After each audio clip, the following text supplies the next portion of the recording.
Welcome back to the channel, where today we are diving into a major move in the global chip race. Russia just made headlines with a brand new semiconductor bonding machine. But when you look under the hood at the numbers, things start getting pretty weird. We are going to unpack the massive tech discrepancy hidden in these official reports and see what it really means for domestic chip making. So make sure you watch till the end. Russia has announced another step in its effort to strengthen domestic semiconductor manufacturing with the introduction of a new automatic semiconductor die bonding system. Developed by Moscow State Technological University, known as STANKIN, together with Kursk-based engineering company Sovtest ATE, this hardware marks a key push towards self-reliance. According to announcements in July 2026, the equipment has already entered serial industrial production and is capable of mounting semiconductor dies with micron-level precision, reducing dependence on imported packaging equipment. Now, here at Altitude Addicts, where we constantly elevate our view on complex tech trends, a closer examination of publicly available information reveals an intriguing inconsistency. The technical specifications published in recent media reports differ significantly from specifications previously released by Sovtest ATE for its UMKA automatic die bonding system. The discrepancy raises an essential question. Has the STANKIN Sovtest partnership developed an entirely new machine, or have Russian media incorrectly described an existing product while omitting many of its key capabilities? To understand why this gap matters so much, we have to look at one of the most critical stages in the entire semiconductor manufacturing pipeline. Die bonding is among the most demanding phases of semiconductor packaging. After silicon wafers are processed and individual chips are separated, each die must be placed with extreme precision onto a packaged substrate or directly into a semiconductor housing before electrical connections are formed through wire bonding or flip chip assembly. Look, let us strip away the high-tech buzzwords for a second and just be real about what is happening here. If you misalign a chip by even a tiny fraction of a millimeter, the whole thing is basically junk. Even microscopic positioning errors can cause total electrical failures or device rejection, which is why modern die bonders have to hit placement accuracies within a few micrometers using advanced mechanics and motion control systems. Stick around, because up next we are going to break down the exact math gap between the original specs and the news releases. And trust me, the difference is massive. Let us take a closer look at what STANKIN and Sovtest ATE actually claimed in their press release. According to STANKIN, engineers from its youth laboratory for electronic component manufacturing equipment, working alongside industrial partner Sovtest ATE, devised an automatic installation for mounting semiconductor crystals that has already reached serial production. The new system combines advanced machine vision with ultra-precise mechanics. A vision system identifies and aligns semiconductor dies with bonding pads, while high-resolution linear actuators position each component automatically. The published specifications indicate a placement accuracy of plus or minus 30 micrometers in the X and Y dimensions, with an angular positioning accuracy of plus or minus 0.05 degrees. Developers also highlighted that the equipment uses high-performance linear motion systems capable of rapid acceleration while maintaining stable positioning accuracy during production operations. The system is designed to automate one of the most technically challenging stages of integrated circuit manufacturing. By minimizing operator involvement and increasing repeatability, the machine has the potential to improve manufacturing yields while lowering production costs for Russian semiconductor manufacturers. And if you think about how hard it is to build these things, well, building precision tech while under sanctions is just flat out tough. Anyway, you slice it. Here on Altitude Addicts, our goal is to take you higher into the details so you can see through the hype. And that brings us to where the official story starts looking a bit tangled.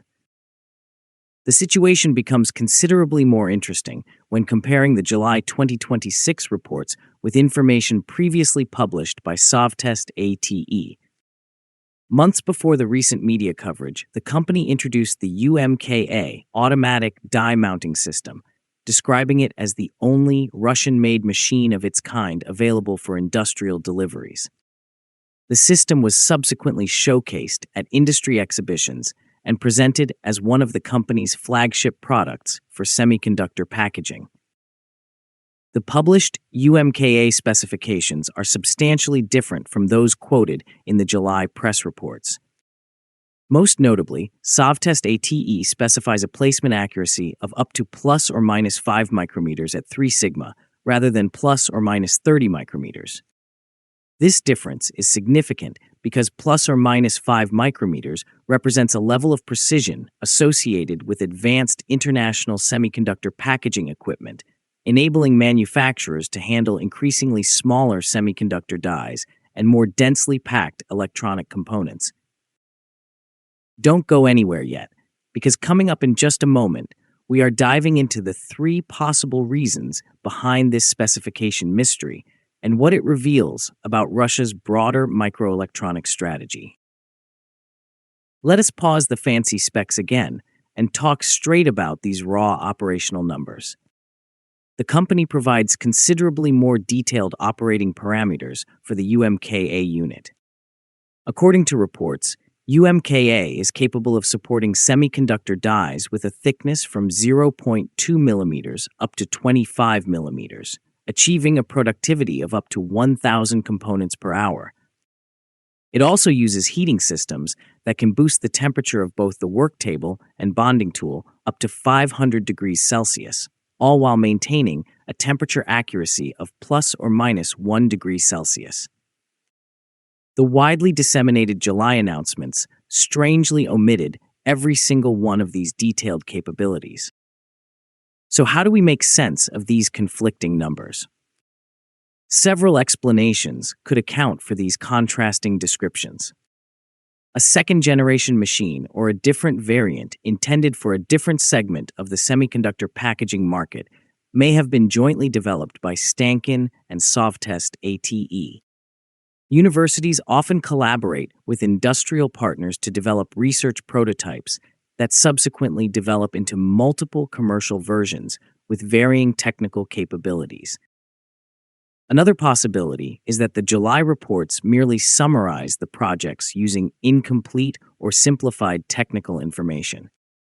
News agencies often rewrite engineering specifications to appeal to a wider audience, occasionally omitting detailed performance figures or quoting conservative baseline values instead of the maximum achievable precision. A third possibility is that the reported plus or minus 30 micrometer accuracy is indicative of guaranteed production performance under specific operating conditions. Meanwhile, the plus or minus 5 micrometer specification published by Sovtest ATE could be a reflection of optimal machine capability as measured under controlled laboratory conditions using the industry-standard 3 sigma statistical methodology. It is impossible to ascertain the correct interpretation in the absence of an official clarification from either STANKIN or Sovtest ATE. At present, the available information does not provide a definitive answer as to whether the July reports describe an entirely new system or an existing product whose specifications have been reported differently. Regardless of which explanation turns out to be true, the development's broader significance should not be disregarded. Here at Altitude Addicts, we track these macro shifts because packaging tech is where global supply chain pressures hit the real world.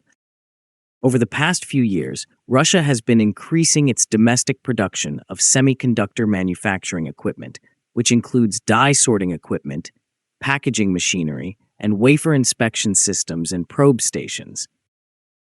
Sovtest ATE and other organizations are shifting away from imported technologies toward developing domestic manufacturing equipment tailored for Russia's growing microelectronics sector.